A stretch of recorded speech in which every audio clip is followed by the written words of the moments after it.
Student एक और बड़ी अच्छी प्रॉब्लम करते हैं। इसमें एक कैपेसिटर दूसरे कैपेसिटर को चार्ज करेगा, तो इस तरह की प्रॉब्लम बनती है। देखो, इसमें एक कैपेसिटर चार्ज है, एक कैपेसिटर इंचार्ज है। तो इसमें कहा जा रहा है कि find the charges across capacitor C1 and C2 as a function of time. तो इसको कैसे करना है, तो बहुत आसान है। देखो, इसको हमने बंद कर देंगे स्विच को, तो ये charge capacitor and charge capacitor है, डायरेक्ट पैरेलल में आ गया। तो ये दोनों एक, जैसे हमने पहले एक क्वेश्चन में भी, दोनों तुरंत चार्ज डिस्ट्रीब्यूट कर लेते अगर रेजिस्टेंस आर नहीं होता। इसलिए ये चार्ज डिस्ट्रीब्यूशन स्लो होगा। लेकिन इंटरेस्टिंग पॉइंट याद रखना, चार्ज डिस्ट्रीब्यूशन का रिजल्ट वही आने वाला है। स्टडी स्टेट चार्जेस फाइनली वही होंगे जो होते हैं resistance R will not disturb the final charge distribution on the capacitors.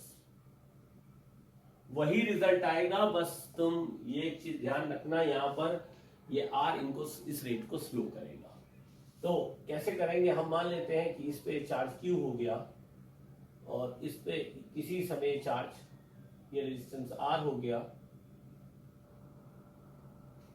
या इस पे हम चार्ज क्यू मान लेते हैं, ऐसे करंट फ्लो कर रही है आई, इस पे कितना चार्ज होगा, एक और अननोन हमें मान लेते हैं Q minus Q plus minus. कैसे आइसोलेटेड प्लेट्स का चार्ज देखो कंजर्व रहता है। तो चार्ज फ्लो कराते समय ऐसे क्वेश्चन में हमने एक इक्वेशन अपनी बचा ली, क्योंकि इन दोनों प्लेट के चार्ज का सम इस सर्किट में हम ये सब चीजें डिस्कस कर चुके हैं, हमेशा क्या बना रहेगा, क्यू बना रहेगा। ठीक है, अब आई यहां से इन हो रही है, तो आई को मैं लिखूंगा plus D Q by D T. हाँ, अगर मैं क्यू चार्ज इस पे मानता, यहाँ क्यू माइनस क्यू लेता, तो आई को फिर मैं minus D Q by D T use करके चलता। क्यों? क्योंकि अगर आई जब भी एज्यूम करो, अगर आई तुमने ऐसे एज्यूम की है तो plus D Q by D T लेना, और अगर तुमने आई ऐसे एज्यूम की है तो minus D Q by D T लेना। तो इसमें कभी कंफ्यूजन नहीं क्रिएट होगा, बस ये ध्यान रखना। तो मैंने यहां मान लिया कि ठीक है, ऐसे करंट फ्लो हो रही है, तो इस पे क्यू चार्ज आ गया, तो इस पे क्यू चार्ज आ गया, तो इस पे क्यू माइनस क्यू बचा। ये हो गया 2C, ये हो गया C। अब मिस्टर एक्स को जरा दौड़ाएं, तो मिस्टर एक्स जब दौड़ेंगे तो प्लस माइनस तो लिखेंगे क्यू बाई 2C, फिर ये करंट प्लस से माइनस में लिखेंगे प्लस आई आर। यहां पर देखो माइनस से एंट्री ले रहे हैं, यानी इस प्लेट पर इस प्लेट का चार्ज क्या होगा, इस प्लेट का चार्ज होगा, इस प्लेट का जो भी प्लेट पहली मिले उसका चार्ज लेना होता है, तो इस पे क्यू माइनस क्यू है, तो इस पे चार्ज होगा Q minus capital Q divide by C. जब दौड़ते जो भी पहली प्लेट मिले उसका चार्ज लो डिवाइड बाई कैपेसिटेंस। सिंपल सा रूल होता है। यहाँ पहले प्लेट ये मिली, यहाँ पर ये वाली प्लेट मिली, इस पे क्यू माइनस क्यू चार्ज है, तो इस प्लेट पे कितना चार्ज होगा, इसका इसमें -1 से मल्टीप्लाई करके जो है ना वही चार्ज होगा, इज इक्वल टू 0। इसको थोड़ा जरा इस इक्वेशन को सिंप्लीफाई कर लें, तो आई आर एक सी से मल्टीप्लाई कर लिया, और इन दोनों फैक्टर को अगर मैं उधर भेज दूं तो क्यू माइनस 3Q/2 हो जाएगा।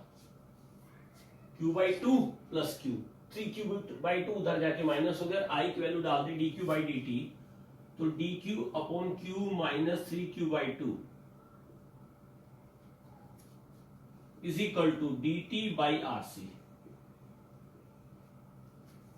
ठीक है, इसी क्वेश्चन को सिंप्लीफाई करा तो ऐसा आ गया, लिमिट 0 से t।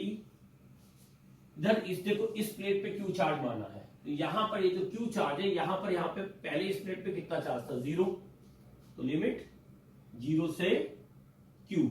अगर यहां क्यू मानते तो लिमिट कैपिटल क्यू से स्मॉल क्यू जाती, क्योंकि इस प्लेट का इनिशियल चार्ज 0 नहीं है। सब छोटी छोटी चीजें ध्यान रखना।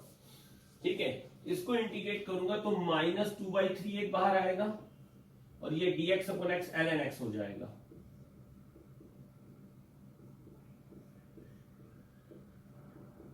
Is equal to t/RC। -3/2 को उधर ले जाए, इसको और सिंप्लीफाई करो, लिमिट को पुट कर दें, तो ln ये आ जाएगा upper limit minus lower limit is equal to minus of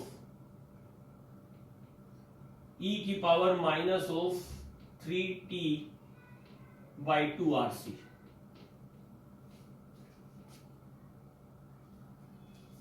ln हट जाएगा, अब ln तो हमने उधर भेज दिया, क्योंकि 3/2 को भी उधर भेजा और ln को उधर भेजेंगे तो e की पावर में कन्वर्ट हो गया।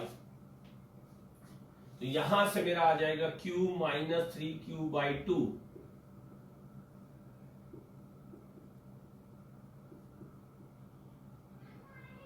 तो q is equal to 2/3 q 1 minus e की पावर माइनस t/τ जहां टाउ की वैल्यू क्या आई 2RC/3।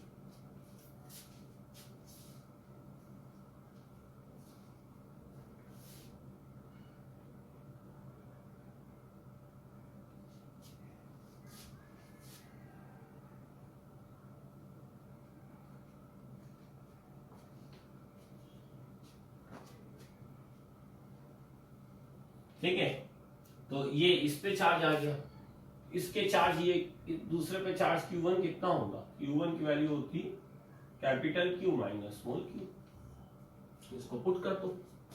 अच्छा जरा स्टडी स्टेट चार्ज निकाले, तो ये स्टडी स्टेट चार्ज अगर मैं t इक्वल टू इंफिनिटी डाल दूं तो इस पे जो 2c पे जो स्टडी स्टेट चार्ज आएगा Qs, t equal to infinity डालने पे वो आता है 2q/3, और इस पे कितना बचता है स्टडी स्टेट चार्ज Q1s, इसकी स्टडी स्टेट वैल्यू बचती q/3।